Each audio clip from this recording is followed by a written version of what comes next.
Knowledge and power, of course, are related. So as you said, God knows the past, the present, but the future, by definition, is unsettled.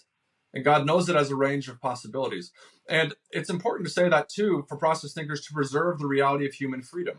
There is a large debate about if the future for you and I tomorrow, the next day, in 5 years is utterly known already, then can we choose otherwise?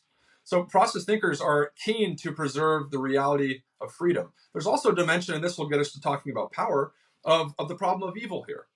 Does God know that Auschwitz is going to take place before it does? And if so, could it have not have? Concomitantly, does God have the power to stop that type of event? Process thinkers rethink divine knowledge. We rethink power as necessarily persuasive rather than coercive. And what that means is God can't stop the horrendous evils that happen. This can't, can't or won't? Cannot stop them. Logically or metaphysically, cannot. God's mode of operation, modus operandi, is necessarily persuasive. And this is obviously a heated controversy, but this is not by God's choice. This is by the necessity of metaphysical ontology.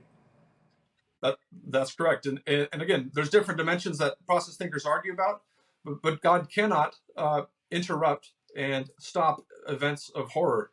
Like I just mentioned, God works in every moment, within every event, to do the best God can, persuasively. But only you are the coercive force of the world. Only you can stop these things. So it puts the responsibility back on people, and it means that God is not ultimately culpable for genuine evil. That is, evil that makes the world positively worse. Okay, classical theism, traditional theology really struggled with this. And we think it's because they've largely misunderstood divine power and misunderstood divine knowledge and elevated those above the reality of goodness, which is what's at stake in the problem of evil.